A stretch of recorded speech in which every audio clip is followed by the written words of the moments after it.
Okay, for this part of it, I'm going to go through the basic installation of the Linux and the EMC software on the computer.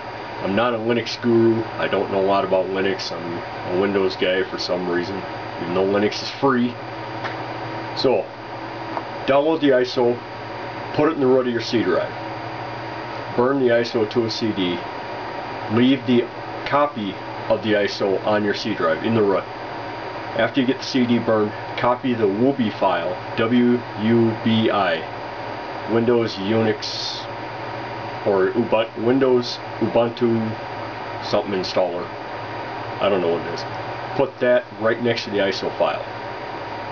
Pull the CD out of the drive and run WUBI and install it as a part of your file system. Don't do a partitioning, because that ain't gonna do you any good anyway. I mean, right off the get-go, unless you know what you're doing, then do what you're gonna do. But after you get it all installed, let it run, let it cook.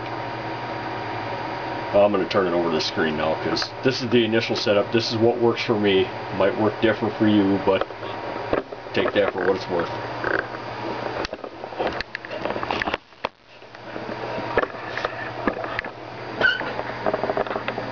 Hopefully you can see this. I should have set this up ahead of time, but screw it, good enough. Okay, there's a Linux screen. I'm going to pull up my applications. Go to EMC2 Step Conf Wizard. Wait for it. I'm going to put this in. You know what? I got a wireless keyboard. Why am I using it? Close enough. Hold down Alt, click the mouse, move the whole screen. Hit forward. You're going to have to create a new configuration. I've already created a new configuration, so I'm just going to modify one that's already there. If you're going to create a new configuration, I call mine sable2015 original. Machine name sable2015 XYZ configuration millimeters. Be very important, because the lead pitch of this thing is 1.5 millimeters per turn. It doesn't really go over the inches too well. Too many numbers behind the decimal point. On my computer, I use a step time of 5,000, step space of 5,000, direction, hold, and setup each of 20,000. You also got to make sure your parallel port is enabled and is set for a standard parallel port in your BIOS. On my computer, I used a latency test result of 11,000, even though my real latency was only about 7,000. Giving myself a little bit of playroom here. Go down and hit forward. With the sable2015 and the controller board that comes with it, you're going to want to put, I'm just going to go top down on the left side and then top down on the right. Pin 1 is unused. Pin 2, X step, X direction, Y step, Y direction, Z step, Z direction, 3 amplifier enables, A step, A direction, even though they're not used.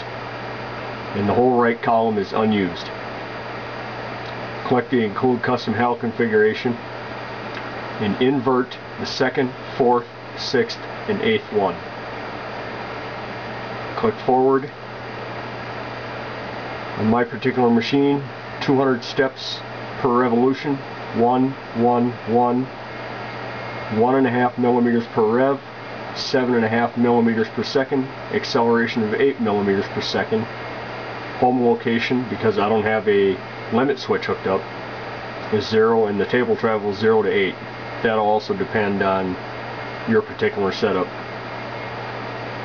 Same thing for the Y-axis. This is the X-axis, by the way. Pull that down just perfect. Y-axis exactly the same. Back to X, back to Y, exactly the same. Z-axis slightly different. -4 to 0. 0 being probably right on the table itself. I'm not sure. I'll figure that out later. Set all those up, hit forward, apply it, and it will stay. Now I'm going to open that back up.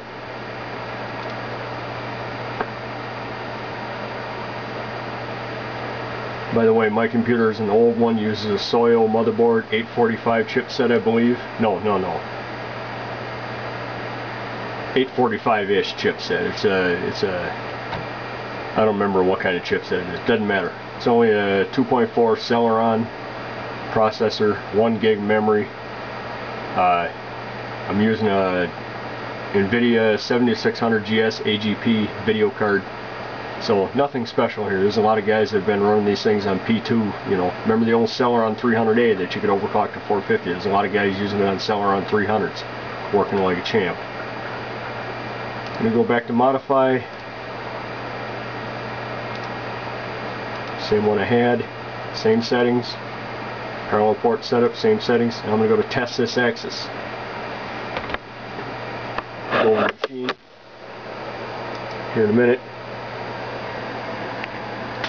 Velocity check, acceleration, and you can jog it. Now I'm just going to set this up for a 1.5 millimeter run back and forth. I'm going to click run.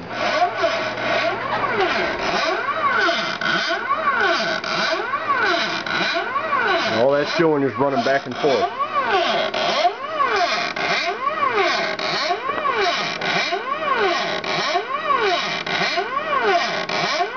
See the lead screw turning in there.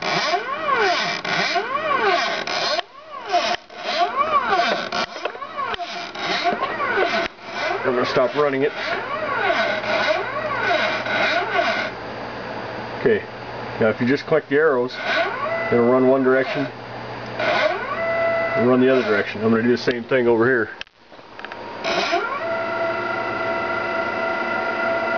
I could barely see it moving. And that noise is not any gear drag or anything like that, it's just the stepper motor driving. That's the x-axis. I'm going to switch up to the y-axis.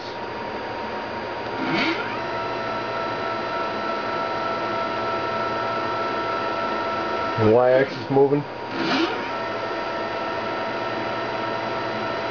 And I'll do the configuration of actual hardware here on the next video. And a little z-axis.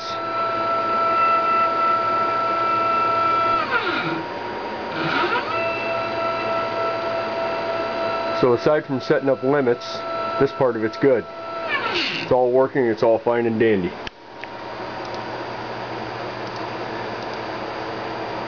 And I'm going to save it, and we're done with that part. And that's all the software driven stuff. In the next video I'm going to show what I had to do to set up the controller and the jumper settings and the wiring and all that.